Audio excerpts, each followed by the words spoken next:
Hello दोस्तों, आज मैं आपके सामने में एक नया वीडियो लेके आया हूँ और जिसका शीर्षक है functions and power of Indian parliament and how bills are passed in parliament, what are the procedures.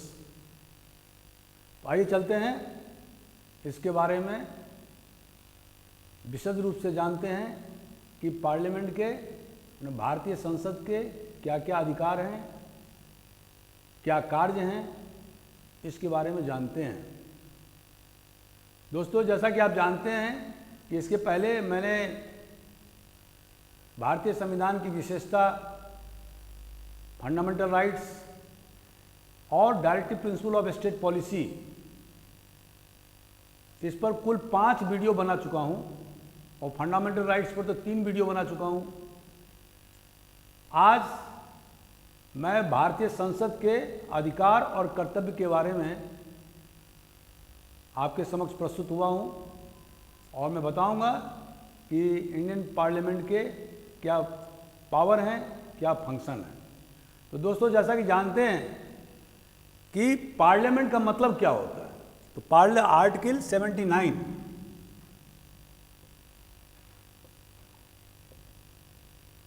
तो दोस्तों आर्टिकल 79 यह व्याख्या करता है कि पार्लियामेंट का अर्थ क्या होता है। तो जैसा कि आप जानते हैं कि पार्लियामेंट में 2 सदन हैं। पहला लोकसभा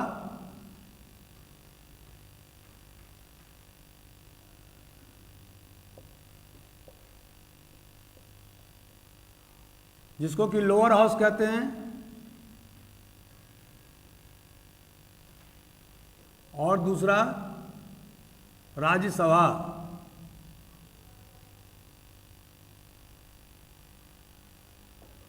जिसे अपर हाउस कहते हैं।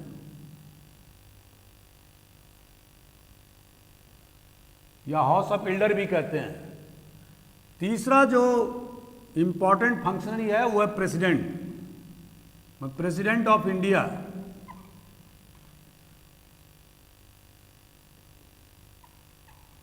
Although he is not a part of parliament, but he is the main functionary of parliament, because no bill passed by parliament can become law until assented by the president of India. तो दोस्तों, इस तरह से हम देखते हैं कि जब हम पार्लियामेंट कहते हैं तो अमूमन बोलचाल की भाषा में लोग 2 सदन ही समझते हैं, लेकिन इसका जो माने है वह है President is also a part and parcel of parliament, although he is not the member of either of the houses. जैसा कि आप जानते हैं कि इंग्लैंड में, जो कि मदर ऑफ डेमोक्रेसी है, वहाँ पर भी 2 हाउस हैं। एक house of Commons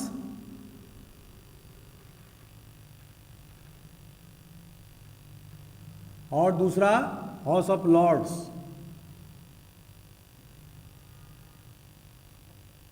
house of Commons का चुनाव सीधे एडल्ट फ्रेंचाइज के माध्यम से होता है, और उसी तरह से हाउस ऑफ लॉर्ड्स या हाउस ऑफ एल्डर्स हैं। इसी तरह से अमेरिका में भी हाउस ऑफ रिप्रेजेंटेटिव है,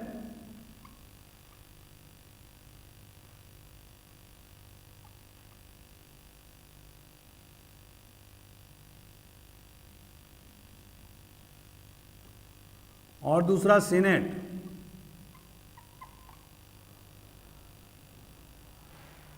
हाउस ऑफ रिप्रेजेंटेटिव वो लोअर हाउस है, जो जिनके सीधे जनता के द्वारा चुनाव किया जाता है, एमपीज का। और सीनेट जो है वो, चूंकि अमेरिका में 50 स्टेट हैं, राज्य हैं, तो प्रत्येक राज्य को 2-2 सीनेटर भेजने का अधिकार है। तो इस तरह से सीनेट में कुल 100 सदस्य संख्या है, और सीनेट बहुत ज़्यादा पावरफुल है in comparison to House of Representative, जो 6 साल के लिए चुने जाते हैं, जबकि हाउस ऑफ रिप्रेजेंटेटिव के सदस्य एमपी सिर्फ 2 साल के लिए चुने जाते हैं। इस तरह से पार्लियामेंट बाय कैमरलिज्म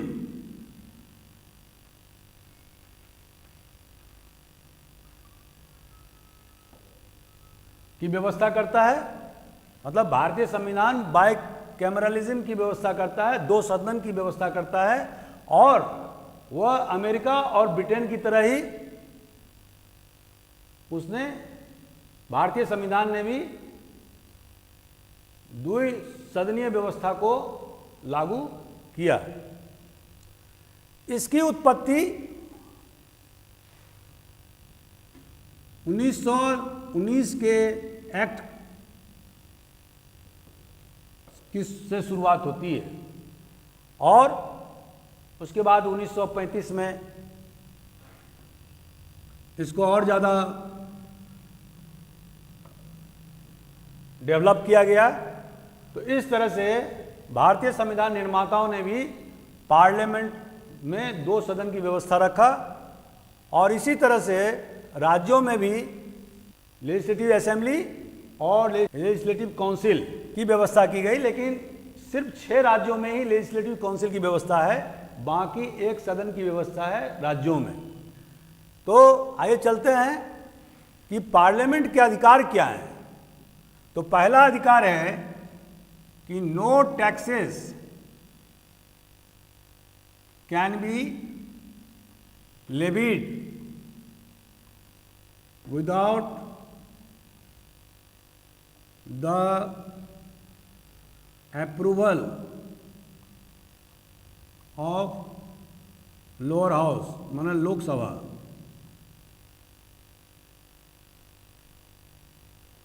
इसके अलावा कोई भी एक पैसा भी खर्चा नहीं किया जा सकता है बिना लोकसभा की स्वीकृति के। तो जो आर्थिक मामला है, इन द मैटर ऑफ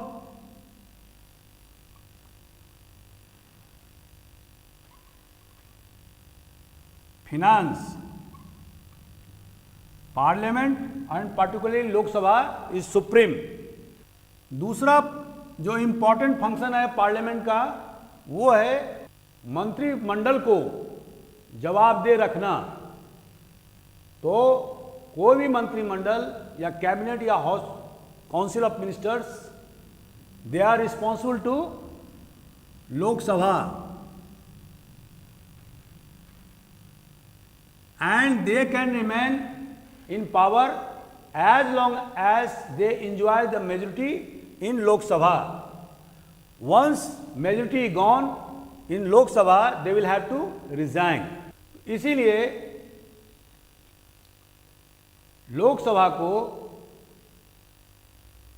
बहुत ही सशक्त बनाया गया है और राज्यसभा की अपेक्षा लोकसभा धन के मामले में, अर्थ के मामले में और सरकार के स्टेबिलिटी के मामले में बहुत ज़्यादा ताकतवर है। तीसरा पॉइंट, पार्लियामेंट का क्या है, पार्लियामेंट का क्या अधिकार है। तो पार्लियामेंट के सदस्य किसी भी पदाधिकारी, चाहे वो प्रेसिडेंट हो, चाहे वो वाइस प्रेसिडेंट हो या कॉन्स्टिट्यूशनल हेड, जुडिशरी का head, chief justice of India हो, हाई कोर्ट के जजेस, controller and auditor general of India या chief election commission of India, इनके इम्पीचमेंट में भी, महाभियोग में भी पार्लियामेंट की सबसे बड़ी भागीदारी है। अगर पार्लियामेंट चाहे तो इन ऊंचे पदाधिकारियों को भी बर्खास्त कर सकता है, पदच्युत कर सकता है, और by the process of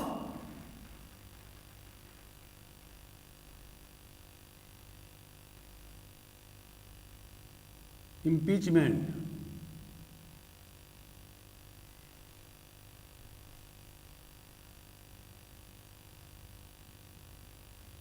impeachment मतलब महाभियोग, और इसके लिए एक प्रोसेस बना हुआ है।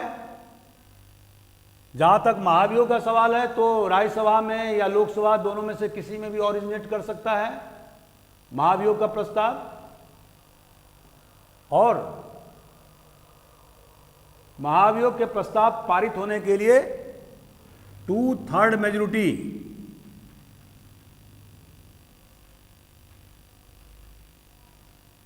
प्लस सिंपल मेजॉरिटी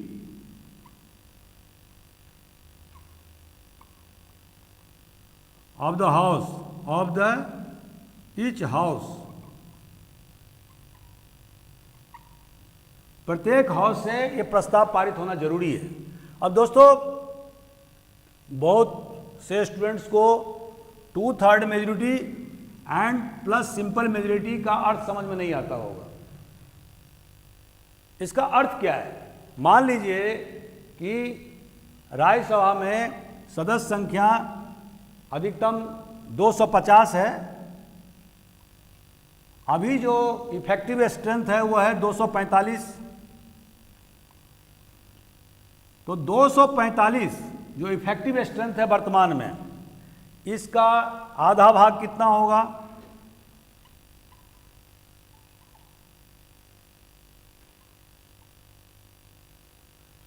माने 123 मेंबर होना चाहिए सिंपल मेजॉरिटी के लिए। हो सकता है कि जिस दिन यह प्रस्ताव पारित हो रहा हो उस दिन राज्यसभा में मात्र 80 सदस्य हो, तो अगर 2/3 मेजॉरिटी होता है तो 80 सदस्य का 2/3 क्या होगा?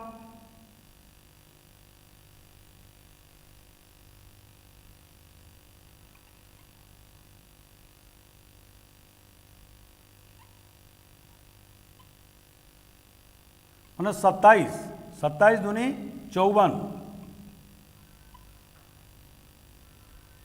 सदस्य संख्या होना चाहिए। लेकिन अगर आपको 2/3 बहुमत तो होना ही चाहिए, उसके साथ साथ सिंपल मेजॉरिटी भी होना चाहिए, मतलब 123 मेंबर तो होना ही चाहिए।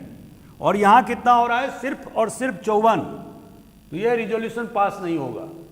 तो इसका मतलब है कि जो हाउस का जो टोटल इफेक्टिव स्ट्रेंथ है उसका सिंपल मेजॉरिटी और साथ साथ 2/3 ऑफ द मेजॉरिटी, मैंने 2/3 मेजॉरिटी मतलब मान लीजिए 245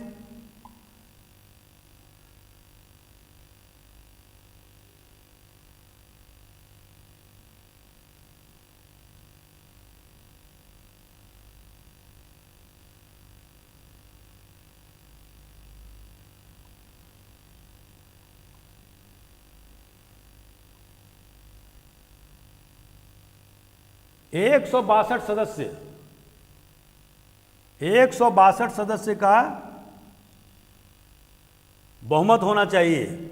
और अगर 162 का नहीं होता है तो फिर भी कम से कम 123 जरूर होना चाहिए, माने 123 से ऊपर होना चाहिए। तो ये एक दूसरे से लिंकअप है, तभी कोई भी प्रस्ताव पारित होगा। और इसी तरह से लोकसभा में 2/3 मेजॉरिटी प्लस सिंपल मेजॉरिटी दोनों से जब प्रस्ताव पारित होगा तभी वो इम्पीचमेंट प्रोसेस सक्सेसफुल होगा। जो चौथा इंपॉर्टेंट जो पार्लियामेंट का पावर है या फंक्शन है वो ये है कि पार्लियामेंट में जो डिबेट होते हैं, डिस्कशन होते हैं, देश के ज्वलंत मुद्दों के बारे में प्रश्न किए जाते हैं, तो इस तरह से पार्लियामेंट के सदस्य प्रशासन पर अंकुश रखते हैं, to control the administration.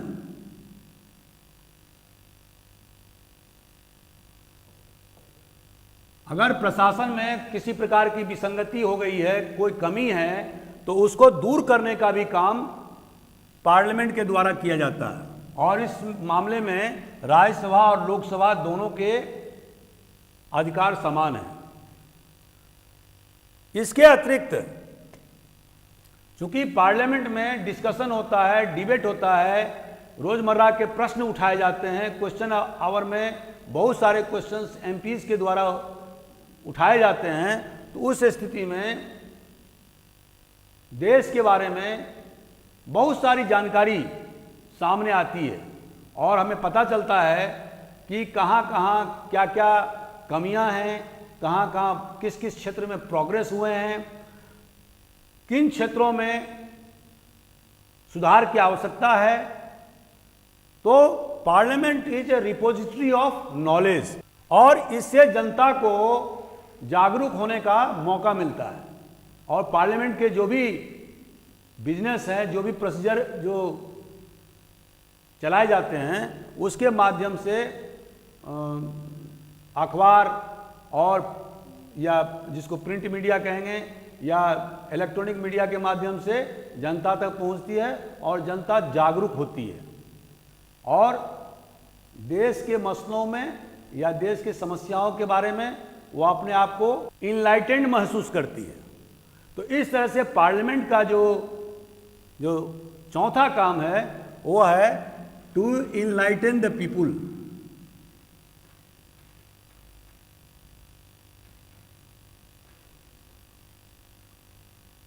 People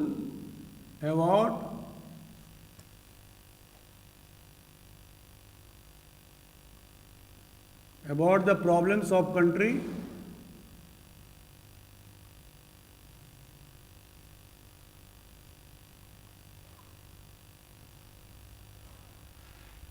तो इस तरह से दोस्तों जो बेसिक जो कार्य हैं पार्लियामेंट के वो मैंने आपको बताया। अब चलते हैं कि राज्यसभा और लोकसभा दोनों के अलग अलग क्या काम है, जो स्पेसिफिक काम है उसके बारे में बताते हैं। जैसा कि मैंने बताया कि कोई भी टैक्स, कोई भी एक्सपेंडिचर बिना लोकसभा के स्वीकृति के नहीं की जा सकती है। कोई भी सरकार तब तक वो शासन में रहेगा, पावर में रहेगा, जब तक कि उसे लोकसभा में बहुमत का विश्वास प्राप्त है। अगर किसी सरकार के खिलाफ अपोजिशन पार्टी ने नॉन कॉन्फिडेंस मोशन, अविश्वास प्रस्ताव लगाया और उसमें सरकार बहुमत सिद्ध नहीं कर पाती है तो उसे तत्काल इस्तीफा देना पड़ता है। तो इस तरह से पार्लियामेंट, खास करके लोकसभा का अधिकार अनलिमिटेड है, जहां तक कि केंद्र सरकार या एग्जीक्यूटिव को नियंत्रण करने का सवाल है। तो इसी क्रम में जो सबसे पहले हम देखते हैं राज्यसभा। राज्यसभा का क्या काम है?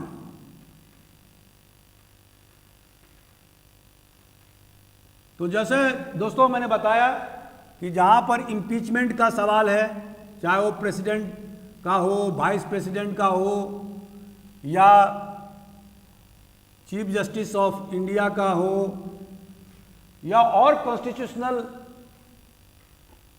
ऑफिशियल्स का हो, इम्पीचमेंट के मामले में लोकसभा और राज्यसभा दोनों का अधिकार बराबर है और वहां पर 2/3 बहुमत और सिंपल मेजोरिटी से उस इम्पीचमेंट मोशन को पास होना जरूरी है बाय ईच हाउस, मतलब राज्यसभा और लोकसभा दोनों से।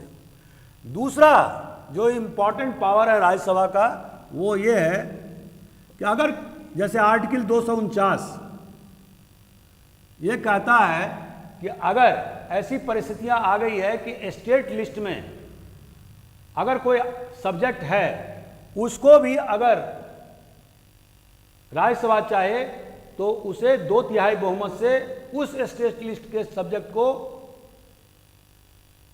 सब्जेक्ट पर कानून बना सकता है और वो कानून 1 साल तक लागू रहेगा। उसको आगे बढ़ाया भी जा सकता है। दोस्तों जैसा कि आप जानते हैं कि 7th शेड्यूल में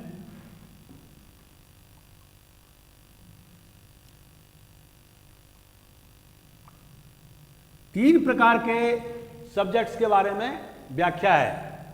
पहला है union list,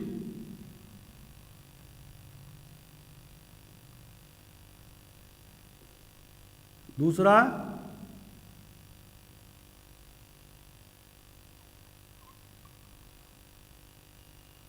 concurrent list,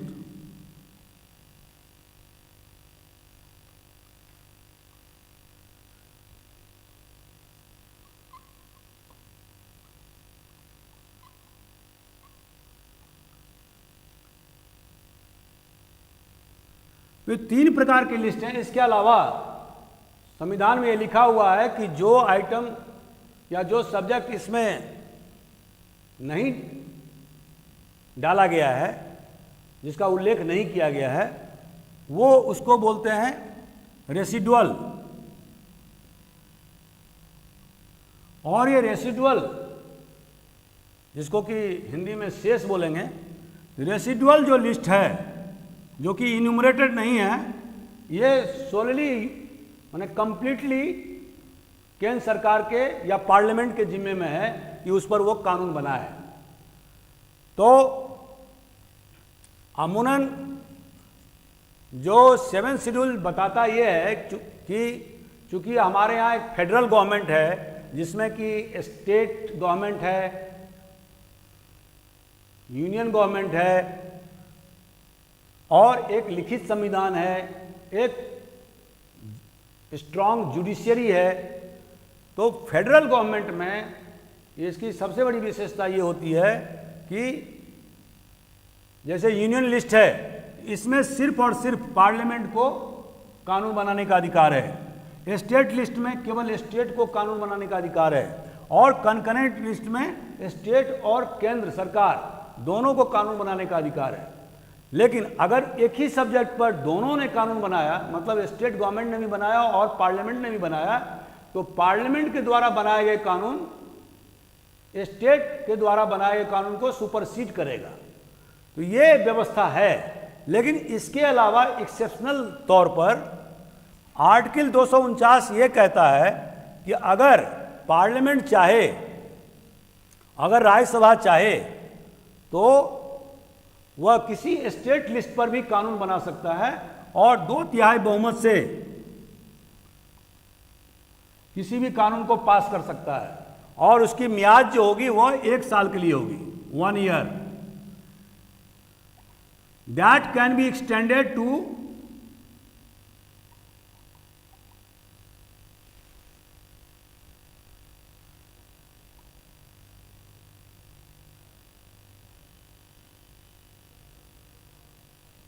umpteen times, अनेकों बार किए जा सकते हैं।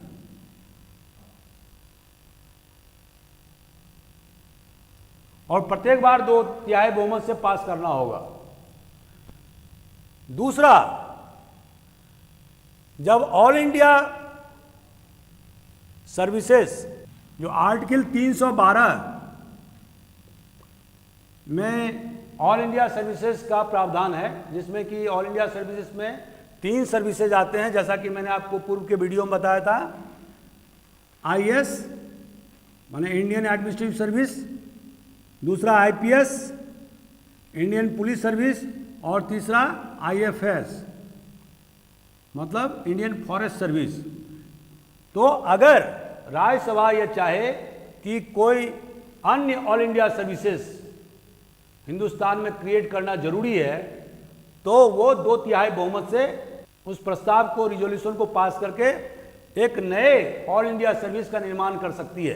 दोस्तों, जैसा कि आप जानते हैं कि अभी हाल में कुछ वर्षों से ऑल इंडिया जुडिशियल सर्विस की मांग उठने लगी है और केंद्र सरकार भी इस मामले में बहुत तत्पर है। तो जब भी ऐसा किया जाएगा तो ये आर्टिकल 312 का सहारा लिया जाएगा और इसके लिए राज्यसभा में 2/3 बहुमत से पास कराना होगा, तभी वो प्रस्ताव पारित होगा और तभी एक नए ऑल इंडिया सर्विस का निर्माण हो सकता है। ये पावर लोकसभा को नहीं है, क्योंकि दोस्तों आप जानते हैं कि राज्यसभा का जो बेसिक कैरेक्टर क्या है। राज्यसभा का बेसिक कैरेक्टर है to represent the state.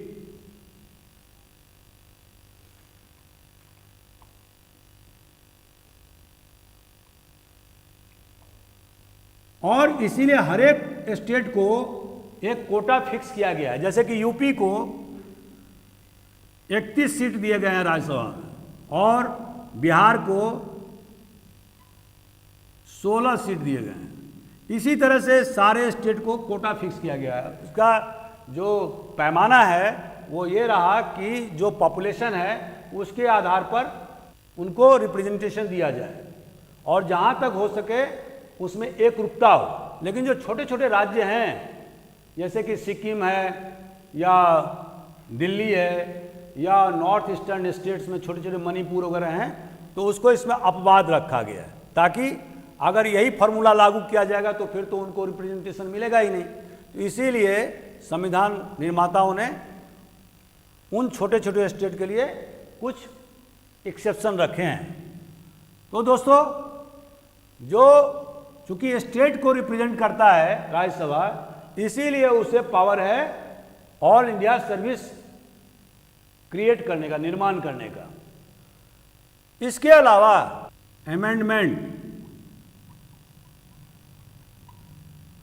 Amendments के मामले में संशोधन, संविधान संशोधन का जो आर्टिकल है वो है 368। तो संविधान में जब संशोधन होगा तो यह आवश्यक है कि लोकसभा में तो वो 2/3 बहुमत से और सिंपल मेजोरिटी से पास होना जरूरी है। इसके अतिरिक्त राज्यसभा में भी 2/3 बहुमत से और सिंपल मेजोरिटी से पास होना जरूरी है। और इस तरह हम देखते हैं कि संविधान के संशोधन के मामले में लोकसभा और राज्यसभा दोनों के बराबर अधिकार हैं। लेकिन यह भी सिचुएशन हो सकता है कि जहां पर कि किसी बिल को या तो ऑर्डिनरी बिल हो या अमेंडमेंट बिल हो, इसमें लोकसभा ने किसी बिल को पास कर दिया है और 6 महीना तक राज्यसभा ने उस पर कोई कार्रवाई नहीं किया, उसको वैसे ही पेंडिंग में रखा या उसको रिजेक्ट कर दिया, या अमेंडमेंट वाले बिल में भी ऐसा हो सकता है। तो ऐसी परिस्थिति में यह नियम है कि ज्वाइंट सिटिंग ऑफ पार्लियामेंट होगा और ज्वाइंट सिटिंग ऑफ पार्लियामेंट में लोकसभा प्लस राज्यसभा का सामूहिक मीटिंग होगा और इसका जो and that joint sitting will be presided over by a speaker of Lok Sabha.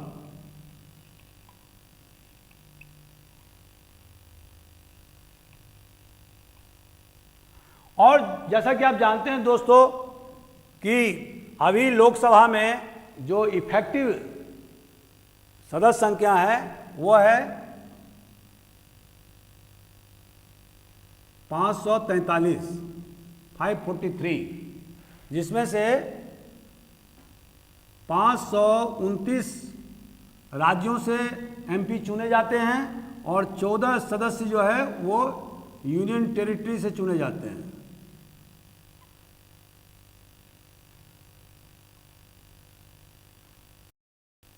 संविधान के मुताबिक अधिकतम यूनियन टेरिटरी से 20 चुने जा सकते हैं और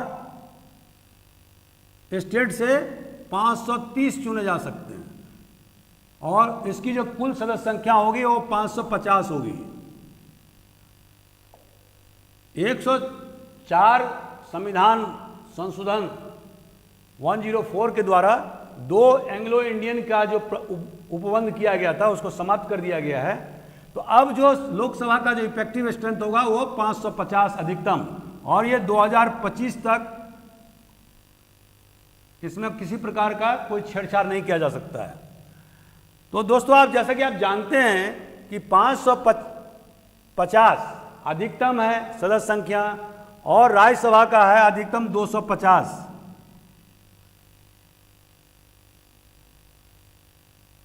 तो अभी जो राज्यसभा का जो स्ट्रेंथ है, अच्छा, इसमें से 250 में 12 सदस्य मतलब 238 तो राज्यों से और यूनियन टेरिटरी से चुने जाएंगे और 12 जो है प्लस 12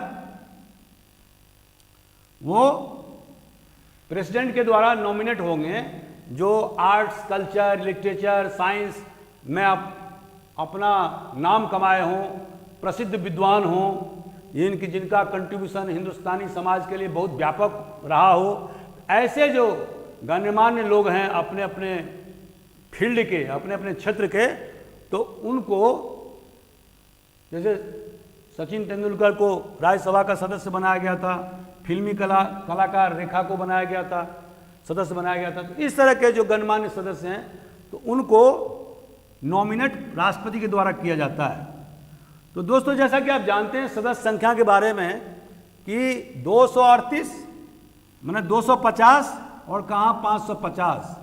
तो अगर जब ज्वाइंट सिटिंग ऑफ पार्लियामेंट होगा तो चूंकि न्यूमेरिकल स्ट्रेंथ लोकसभा का ज़्यादा है, लगभग दुगुने हैं, तो ऐसी स्थिति में लोकसभा द्वारा जो प्रस्ताव पारित किया जाएगा वही बाइंडिंग होगा, वही सर्वमान्य होगा और वही बिल पास होगा। तो यहां पर भी लोकसभा का पलड़ा भारी है। इसी तरह से ऑर्डिनरी बिल में भी राज्यसभा और लोकसभा दोनों के अधिकार समान हैं। अगर कोई ऑर्डिनरी बिल है तो लोकसभा में भी पास कराना होगा, राज्यसभा में भी पास कराना होगा, तभी वो प्रेसिडेंट के आदेश से वो कानून बन पाएगा। लेकिन यहां भी अगर 6 महीने से ज़्यादा किसी बिल को राज्यसभा के द्वारा लटका के रख दिया गया, उस पर कोई कार्रवाई नहीं की गई या उसको रिजेक्ट कर दिया गया, और लोकसभा को अगर लगता है कि ये बिल पास होना चाहिए, तो वो ज्वाइंट सिटिंग ऑफ पार्लियामेंट कर सकता है। इसके अतिरिक्त दोस्तों, जैसा कि आप जानते हैं कि इमरजेंसी पावर, इमरजेंसी क्या है, 352, 356 और 360 एक्ट हैं इंडियन कॉन्स्टिट्यूशन के। जब एक्सटर्नल एग्रेशन में बाहरी आक्रमण या और इंटरनल रिबेलियन 356 में फेलियर ऑफ कॉन्स्टिट्यूशनल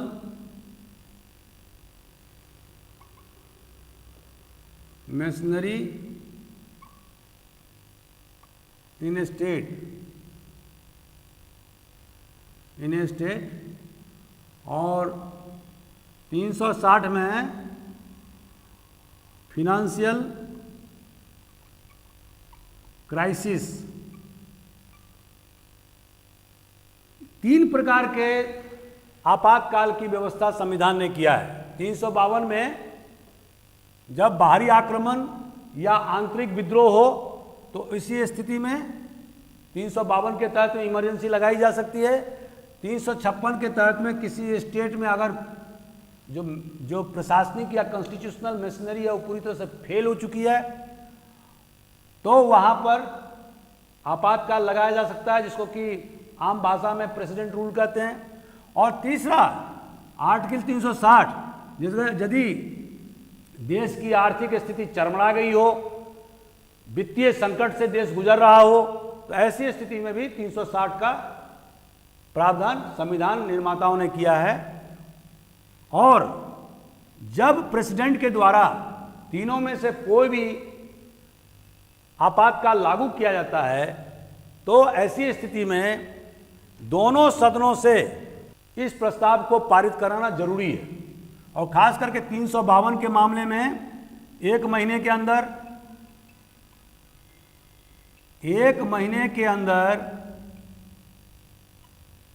लोकसभा और राज्यसभा पृथक पृथक इस बहुमत से पास होना, इस रिजोल्यूशन का पास होना जरूरी है। और उसी तरह से 356 के मामले में 2 महीने के अंदर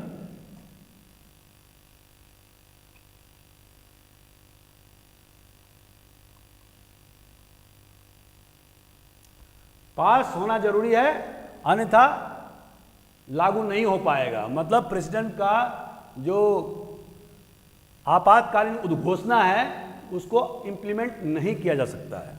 तो इस तरह से हम देखते हैं कि बहुत से मामले में राज्यसभा को एक बहुत महत्वपूर्ण अधिकार दिए गए हैं। कुछ तो उनके अधिकार एक्सक्लूसिव हैं जो लोकसभा को नहीं है, लेकिन जहां तक धन या मनी बिल का सवाल है,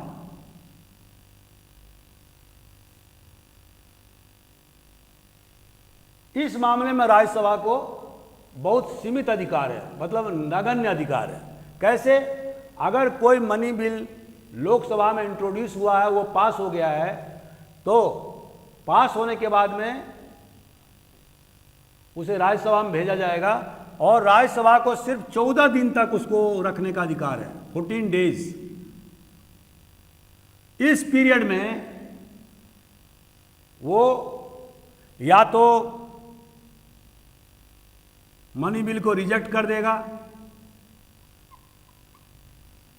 या उसमें अमेंड कर देगा,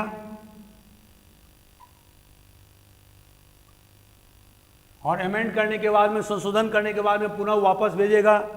या तीसरा ये भी परिस्थिति हो सकती है कि जब राज्यसभा उसको 14 दिन तक अपने पास में पेंडिंग रखे, more than 14 days,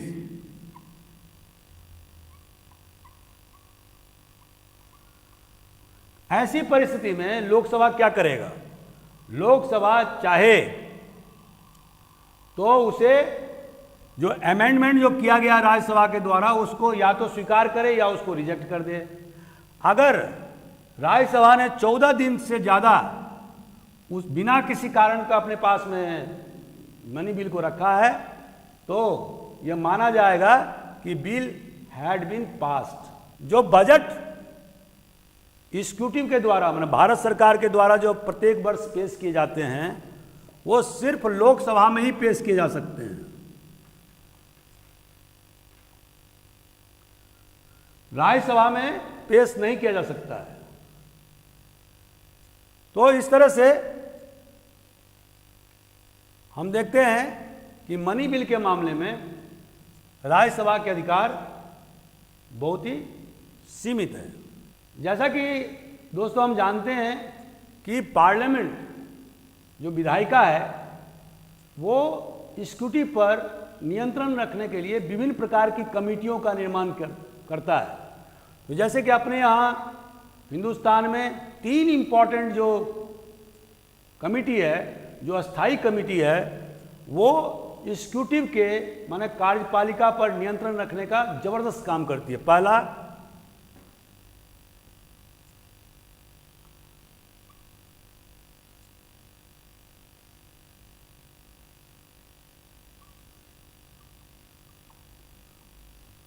public accounts committee,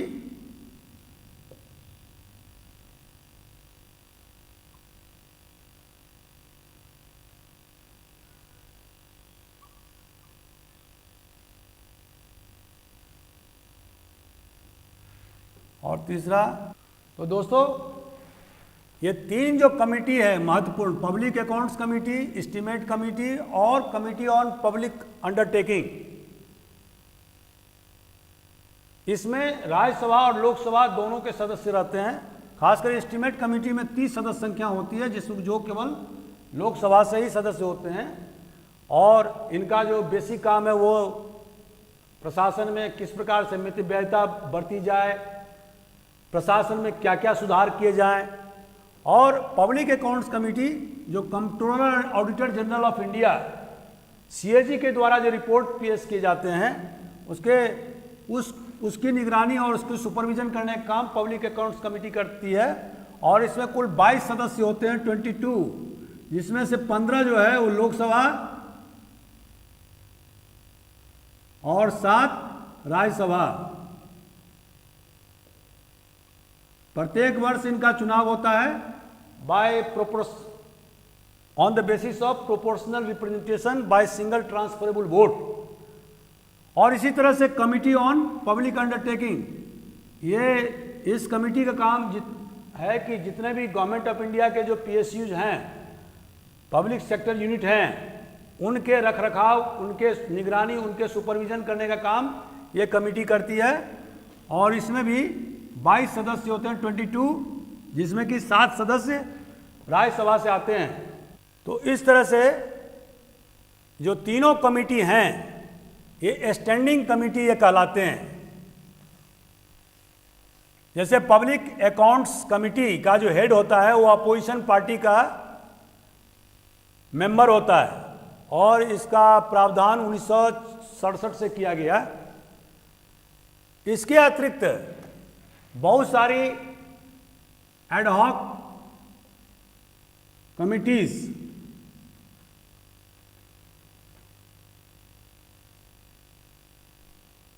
ad hoc committees का निर्माण लोकसभा और राज्यसभा के द्वारा किया जाता है और जैसा कि इसके नाम से ही स्पष्ट है कि एक कोई स्पेसिफिक टास्क को पूरा करने के लिए एडहॉक कमिटी का गठन किया जाता है और वो टास्क कंप्लीट होने के बाद में इसको भंग कर दिया जाता है। इसके अलावा एक और कमिटी होता है, वो है एडवाइजरी कमिटी।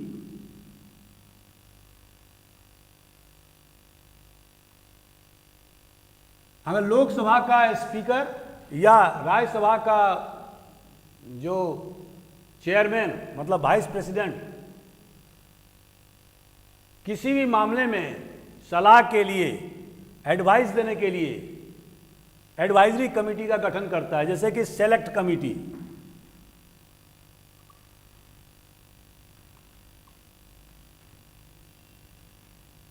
जैसा कि दोस्तों हम जानते हैं कि जब कोई बिल पास होता है, इसके बारे में अभी हम बताएंगे, तो इसके 3 चरण होते हैं और उसको रीडिंग बोलते हैं। फर्स्ट रीडिंग, सेकंड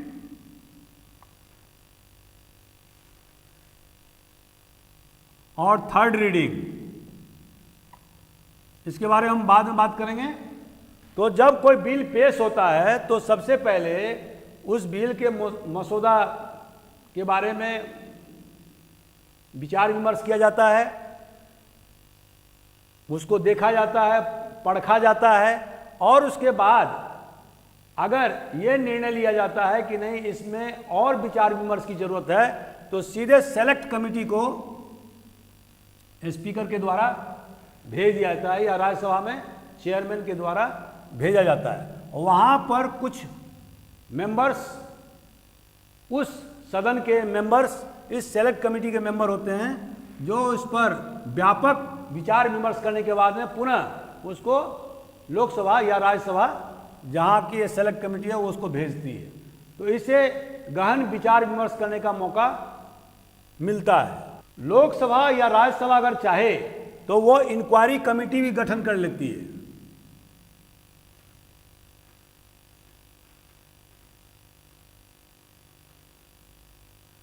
अगर किसी मामले में जांच करना है तो लोकसभा या राज्यसभा उस मामले की जांच के लिए इंक्वायरी कमेटी का भी गठन कर सकती है और ऐसी स्थिति में इंक्वायरी रिपोर्ट तैयार करने के बाद में संबंधित स्पीकर या चेयरमैन को रिपोर्ट प्रस्तुत की जाती है और उसके बाद में एक्शन टेकन रिपोर्ट या एक्शन ATR जिसको बोलते हैं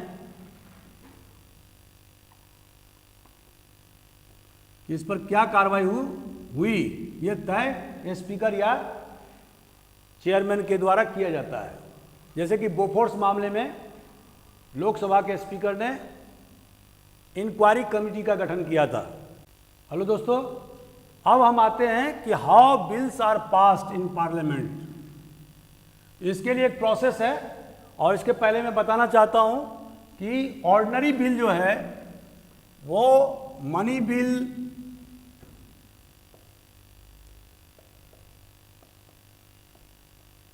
कॉन्स्टिट्यूशन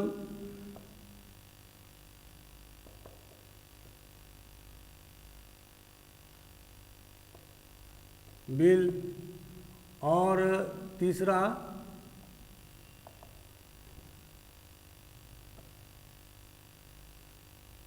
फिनेंशियल बिल्स, इन तीनों को छोड़ के बाकी सारे बिल को ऑर्डिनरी बिल कहा जाता है।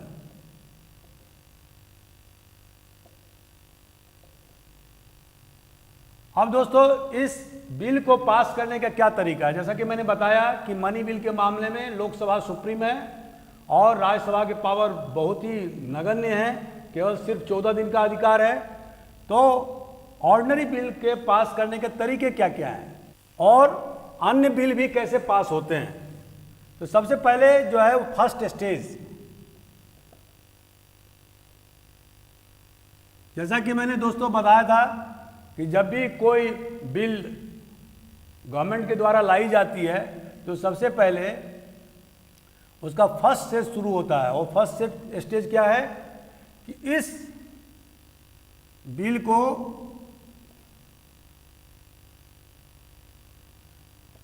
किसी भी हाउस में इंट्रोड्यूस किया जा सकता है अगर वो ऑर्डिनरी बिल है तो, और constituent bill, constituent amendment bill और फिनेंशियल बिल में भी ये प्रावधान सिर्फ और सिर्फ मनी बिल को केवल लोकसभा में पेश किया जा सकता है। अन्य बिल को लोकसभा और राज्यसभा किसी में भी पेश किया जा सकता है। तो बिल को इंट्रोड्यूस किया जाता है किसी एक हाउस में, उसके बाद में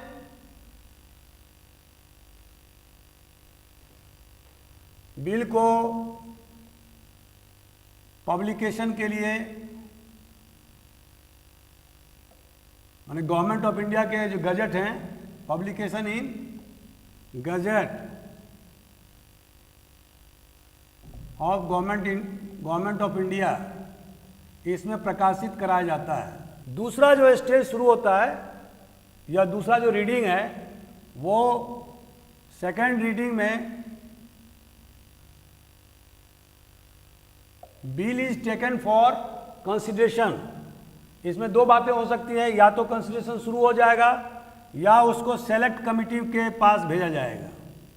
जैसा कि मैं पहले बता चुका हूं, प्रत्येक हाउस के पास में एक सेलेक्ट कमिटी होता है जहां पर कि कुछ सदस्य इसके मेंबर होते हैं और यहां पर गहन विचार विमर्श करने के बाद, या ये भी हो सकता है कि ज्वाइंट कमिटी का गठन हो। ज्वाइंट कमिटी, मान लिया अगर राज्यसभा में कोई बिल पेश हुआ है तो लोकसभा के स्पीकर से कंकरेंस लेकर के ज्वाइंट कमिटी का भी गठन किया जा सकता है और इस पर डेलिब्रेशन किया जाएगा and thereafter joint committee या सेलेक्ट कमिटी के द्वारा पुनः बिल को प्रस्तुत किया जाएगा। मान लीजिए राज्यसभा में ओरिजिनेट हुआ है तो राज्यसभा में लाया जाएगा। ये सेकंड रीडिंग होता है। और इसके अतिरिक्त ये भी हो सकता है कि न्यूज़पेपर में छपवाई जाए ताकि अधिक से अधिक लोगों को इस बिल के बारे में जानकारी हो और पब्लिक ओपिनियन को प्राप्त करने की कोशिश की जाए। तो ये सेकंड रीडिंग का स्टेज है। इसके बाद में होता है थर्ड रीडिंग। थर्ड रीडिंग में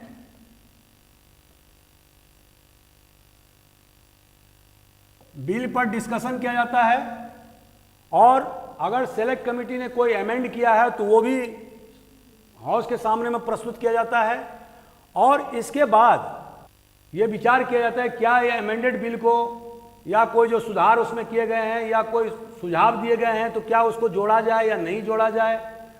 अगर विचार विमर्श करने के बाद में ये निर्णय पर हाउस पहुंचती है कि नहीं इसमें अमेंड करने की जरूरत नहीं है तो फिर इसका सेकंड स्टेज शुरू होता है।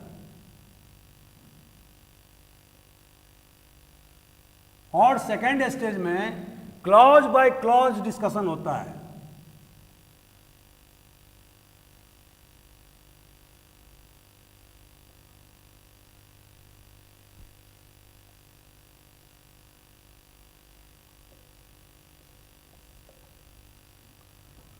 और यह भी देखा जाता है कि जो सेलेक्ट कमिटी ने या ज्वाइंट कमिटी ने जो प्रस्ताव दिए हैं वो प्रस्ताव में कितना दम है, कितना वजन है, उसका क्या औचित्य है, यह भी तय किया जाता है।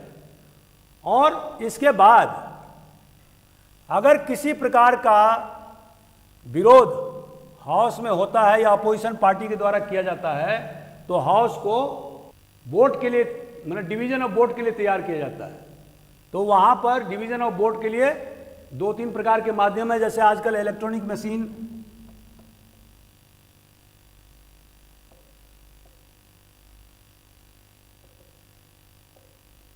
ये दोनों हाउस में लगाए गए हैं।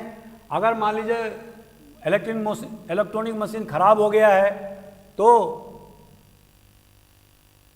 स्लिप्स बांट करके भी जो है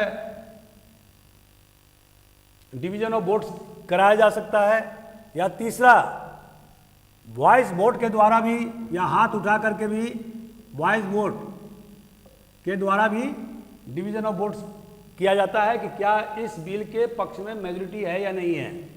तो इस तरह से एक हाउस से बिल पास होने के बाद में यही प्रक्रिया दूसरे हाउस में अपनाई जाती है, और जब वहां से उस हाउस से भी जब वो बिल पास हो जाता है तो उसके बाद में फाइनली प्रेसिडेंट के पास में उनके एसेंट के लिए जाता है, for the ascent of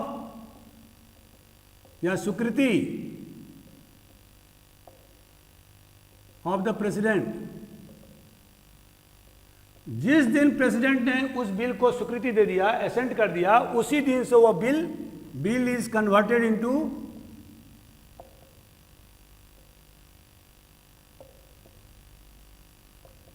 into an act. ये कानून का रूप शक्ल अख्तियार कर लेता है और ये लागू हो जाता है। तो ये प्रावधान है बिल को पास करने के लिए।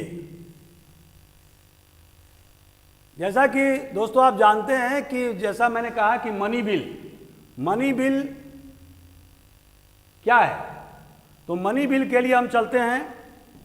पहला, अगर कोई बिल जिसमें कि इम्पोजिशन या एबोलिशन माने इम्पोजिशन में लगाना, एबोलिशन माने समाप्त करना, या रिमिशन माने छूट प्रदान करना, या अल्टरेशन माने बदलना, या रेगुलेशन मतलब नियमित करना, किसी भी टैक्स को अगर आप लगाते हैं, जनता पर लगाते हैं, या उसको समाप्त करते हैं, या उसमें छूट प्रदान करते हैं, या उसको बदलते हैं, या उसको नियमित करने का प्रावधान करते हैं, तो यह मनी बिल की कोटि में आएगा। दूसरा, अगर गवर्नमेंट ऑफ इंडिया ने कोई मनी बोरो किया है किसी प्राइवेट व्यक्ति से भी, या प्राइवेट लोगों से, या किसी संस्था को या किसी उपक्रम को गारंटी प्रदान किया है, तो वो मनी बिल की कोटि में आएगा।